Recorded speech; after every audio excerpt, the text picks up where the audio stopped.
I now recognize the gentlewoman from Texas, Ms. Crockett, for 5 minutes. Thank you, Madam Chair. And Mr. Talcove, I'm just going to go ahead and pick up where you left off really quickly. Just to be clear, the upgrades that you're talking about as it relates to our data processes, these aren't things that would be free, are they? They would cost some kind of money. Not looking for a number, but they will cost, correct? Some are free and some would cost money. Okay.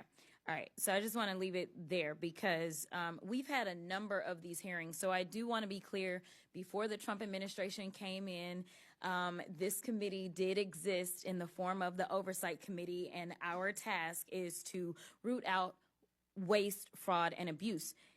In that vein, we had a number of hearings, at least last term. I can't speak for any other term as I'm only in my sophomore term, and we dealt with improper payments. And interestingly enough, our chairwoman, who is so passionate about this today, she missed every single one of those improper payment hearings. But just to be clear, I was there, so I don't want anyone to believe that Democrats just come to work and don't plan to do work.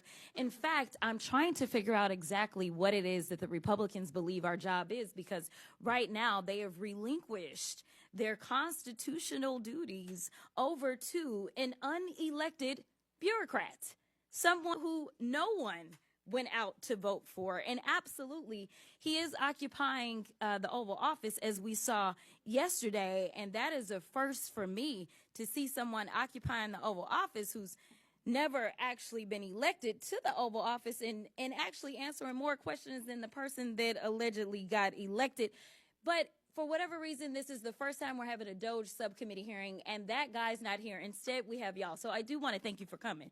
But I will say this. It's also interesting to me that in the first few days of DOGE existing, we know that they are trying to get rid of the Department of Education, USAID, Consumer Financial Protection Bureau. They're laying off FAA workers. They are going after the FDA, the CDC, the HHS, the FBI agents, and they're talking about getting rid of FEMA. And they brought y'all in.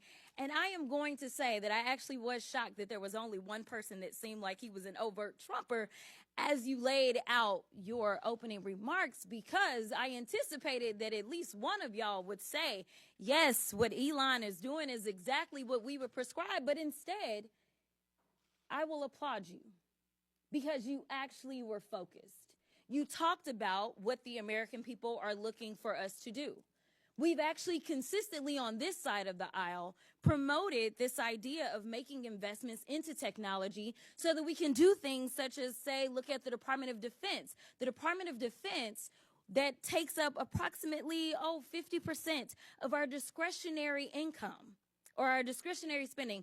Approximately 50% goes to Department of Defense. Department of Defense has not been able to pass an audit in the last 6 audits, and we're not talking about pennies.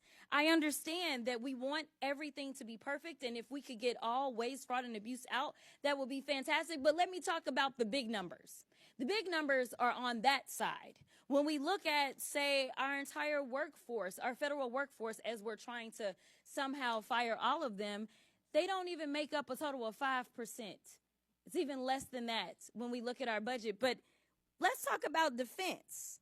That just happens to be the same side of the ledger that Mr. Musk gets the vast majority of his money from. In fact, at the same time that they were unlawfully, and we will stay in court, because on this side, we believe in law and order. We believe in, a number of us are actually lawyers, but nevertheless, we understand the Constitution. We believe in that as well. And so there's things such as, impoundment, right? Because as Mr. Whitson said, he said, we need to return the power of the purse to Congress. It never left. According to the Constitution, that's where it's at.